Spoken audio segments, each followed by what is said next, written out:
Cinema തുടങ്ങുന്നത് തന്നെ ഒരാളുടെ കയ്യിലിരുന്ന 500 രൂപേൻ്റെ നോട്ട് കാറ്റത്ത് പറന്നുപോയി അയാൾ ഒരു സ്ഥലത്ത് പെടുന്നത് കാണിച്ചുകൊണ്ടാണ്. ഇത് തന്നെ ഒരു ഡയറക്ടർ ബ്രില്യൻസ് ആണ്. നമ്മളോടൊരു സൂചന, നമ്മുടെ കയ്യിലുള്ള പൈസ പോയി ആൻഡ് യു ആർ ട്രാപ്ഡ്.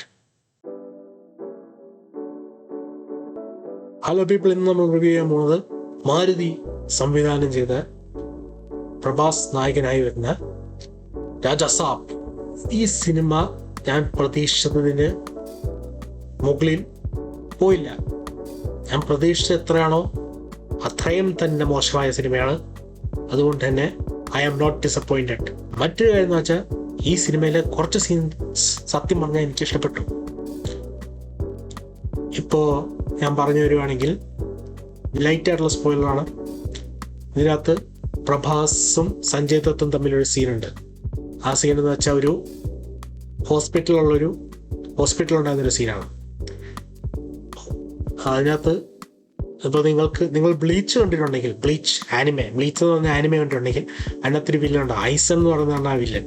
ആ വില്ലൻ്റെ ഒരു പവറുണ്ട്. എന്നുവെച്ചാൽ പുള്ളി ആ ഒരു അത് എനിക്ക് പെട്ടെന്ന് ആ സീൻ കൊണ്ട് പാകാവുന്നതാണ്. പക്ഷേ ഈ സിനിമ മൊത്തം അതുപോലൊക്കെ സീനാണ്. ഇതുപോലത്തെ ഒക്കെ സീനാണെങ്കിൽ ഒരു നല്ല ഹൊറർ മൂവി ആയേനെ. പക്ഷെ നമുക്കറിയാം, ട്രെയിലറിൽ കണ്ടുപോലെ തന്നെ മേക്കിംഗ് വൈസ് വളരെ മോശമായ ഒരു സിനിമയാണ്.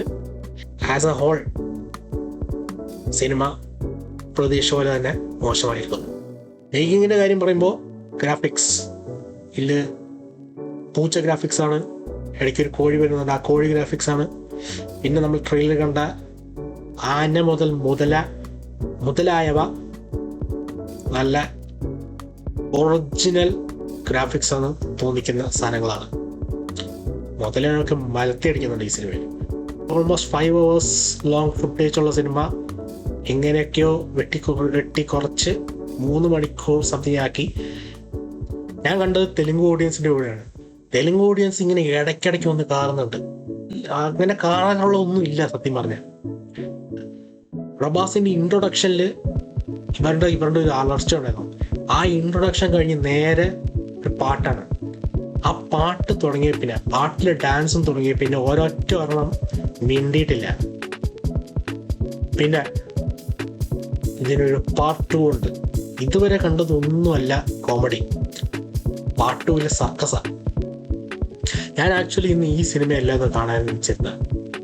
ഇന്ന് ആക്ച്വലി ഞാൻ ജനനായകൻ കണ്ട് അതിൻ്റെ റിവ്യൂ പോസ്റ്റ് ചെയ്ത് എൻ്റെ ഈ ചാനലിൻ്റെ കഞ്ഞി റിവ്യൂ അതാവണമെന്നായിരുന്നു എൻ്റെ ആഗ്രഹം.